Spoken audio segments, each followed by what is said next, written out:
2025 was the year when I abandoned more books than I finished, but the ones that I did changed the way that I think, learn English, and how I felt this year.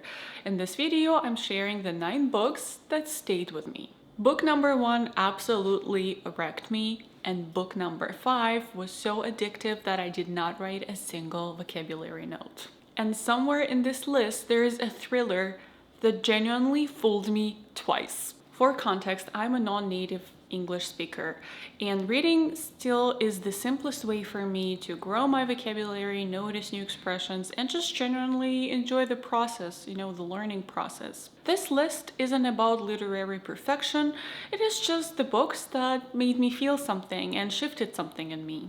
Book number 9 is Sandwich by Catherine Newman. I picked this one blindly at Barnes & Noble, and it turned out to be quite an emotional surprise. The story takes place on Cape Cod. Sandwich is a town on Cape Cod, and it felt really familiar and atmospheric after my recent trip there. I really loved it very much there. The book follows Rocky, our female main character, who is juggling aging parents, nearly grown children, and the emotional chaos of menopause. At times, this book felt quite slow, but also I was still intrigued and interested because it captured womanhood, everyday womanhood, in a way that I rarely see in fiction.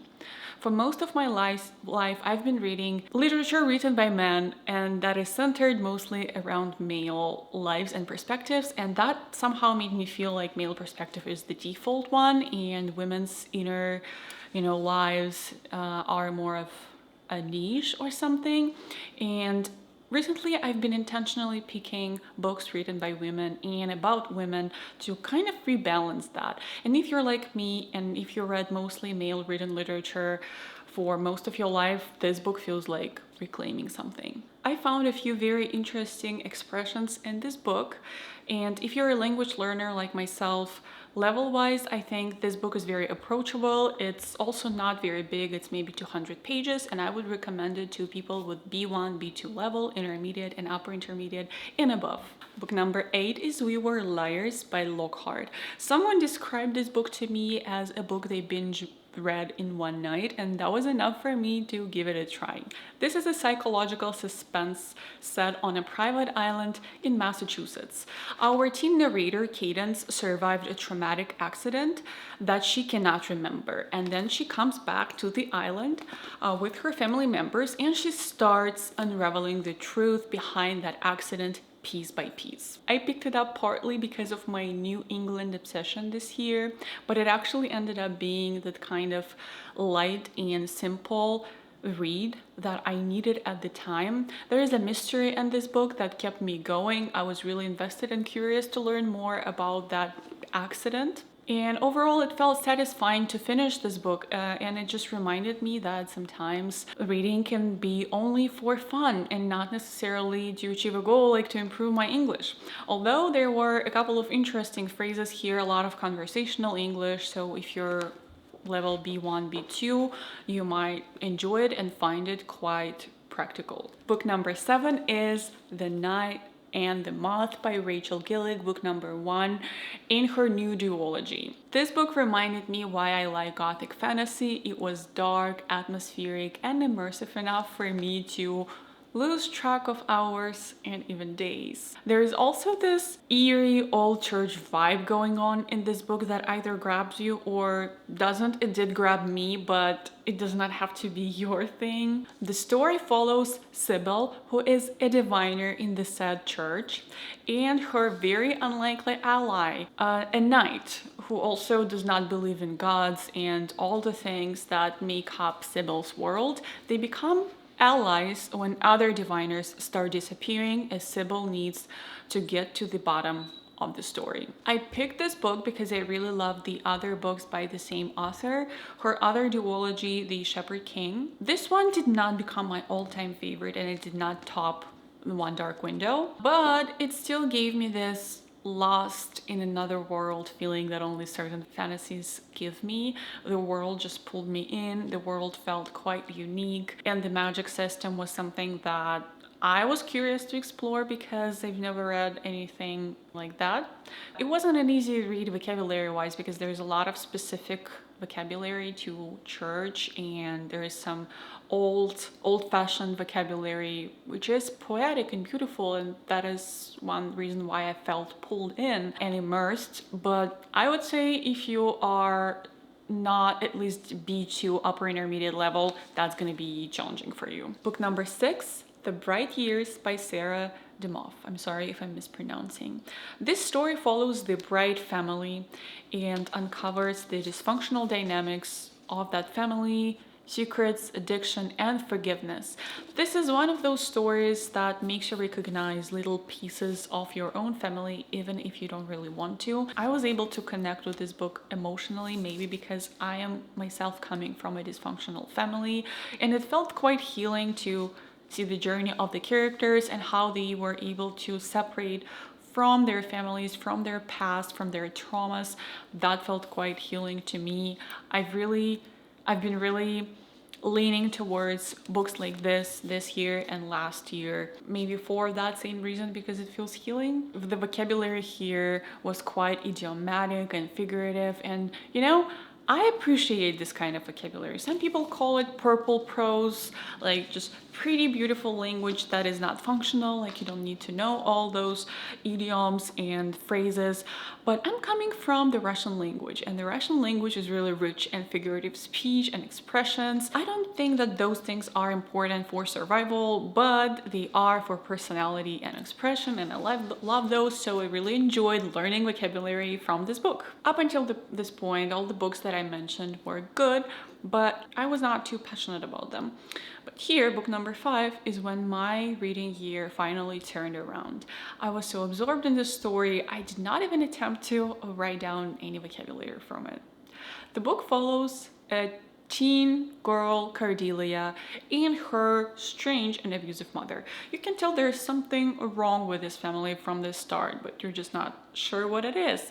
Anyway, there's a series of tragic events that happens, and Cordelia realizes that her mother can be part of those events or even the cause of those events, and she realizes that she finally should find courage inside herself and stand up to her mother. There is something about dark fairy tales that feels really comforting and cozy to me, especially when life gets overwhelming. And this book delivered just that. It was my perfect spooky season read. I enjoyed it immensely, and I do not have any vocabulary notes to share. Can we first of all acknowledge how beautiful these books are? Look at those. This is 5 Broken Blades by Corland. This series just snuck up on me. I did not expect to care, and yet by the end of it, I already missed the characters. This is a finished fantasy series of 3 books. The story follows 5 outcasts who team up to kill their immortal ruler. What I really loved about this story is that every one of those 5 characters has a backstory. We've got a beautiful poison maiden Sora who can kill with her kiss. We have Irie, who is a thief who can steal things without you even noticing it at all. There is a fugitive prince, royal spy master, and a bodyguard, and they all somehow get mixed up in the politics and in everything that's going on and going wrong in their kingdom. This was quite a read. I feel like the whole series is quite fast-paced, like there is always something going on, and the world is absolutely amazing. Maybe you can see the hints of it here, and the design of the story. The world building here is inspired by Korean mythology, and that felt quite refreshing and new, compared to other fantasy stories that I've been reading. I picked this book on a whim just because I like the cover. Yes, I can be this shallow. The vocabulary here was very accessible for a fantasy story, and if you're at least a B1 level in English, I'd say go for it. We are getting to the top of my list. Book number 3 is Disclaimer by Renée Knight. This is a psychological thriller here. I thought I knew where the story was going, but I didn't. and I was mistaken twice. This is one of those stories where you don't know who the villain is. It's not the person you expect, and neither is the victim. The story follows Catherine Ravenscroft. One day, she finds a book on her nightstand that is about her. She's the main character of the book, and the book reveals one of her biggest, if not the biggest, secret of her life that she kept and protected her entire life. This was an audiobook experience for me, so I did not read it, I listened to it. The book is narrated beautifully in two voices because there's like two perspectives, and also in a British accent, which is also good to be exposed to different accents as an English learner. I just love audiobooks, thriller audiobooks. I do not know what it is with me, but I cannot listen to fantasy. I don't like to listen to nonfiction, like self-help.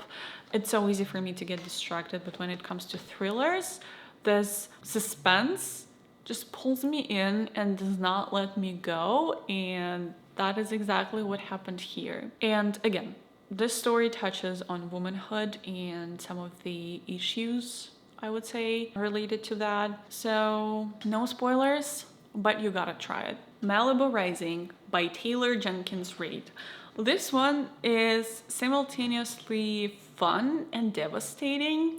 So this one follows the four siblings: Nina, Kid, Jay, and Hud Riva, a quite rich family who resides in Malibu, and we follow their day during 24 hours leading up to their annual summer party in their fancy huge house in Malibu. The party that's gonna reshape their entire lives, their future, the party that's gonna end up in a wildfire. Again, for me, that was an audiobook, and listening to this book was so satisfying because I live in LA and I really love going to Malibu, and listening to this book while driving in Malibu, that was something. The story here blends the present with flashbacks, so we get to learn about their parents and their very troubled marriage. So again, dysfunctional family dynamics here. The story felt emotional, but not too heavy. There were dramatic moments, but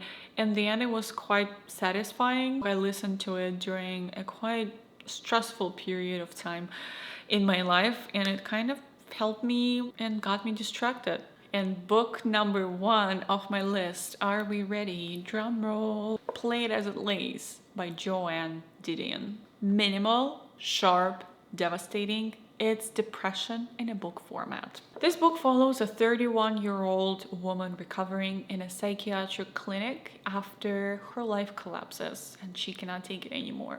We learn her story through flashbacks, her remembering her childhood in a dying Nevada town, and that was quite atmospheric because I drove through California and Nevada, and I could really picture that. I could really picture myself there. We learn about her failing Hollywood career. She's an actress. About her collapsing marriage. About, just general mood of the generation and the people around her. There's also the illness of her child and some other miseries. It's like Tolstoy said, every happy family is happy in the same way, but every unhappy family is unhappy in a unique way, or something like this. And here we're learning the way she is unhappy in her life. There is something deeply sad about her loneliness and about her, just driving Los Angeles freeways just so she can feel something at all. There is this feeling of numbness. I really was not prepared for how deep it's gonna sit with me, and it is definitely not a comforting read. These are the books that stayed with me in 2025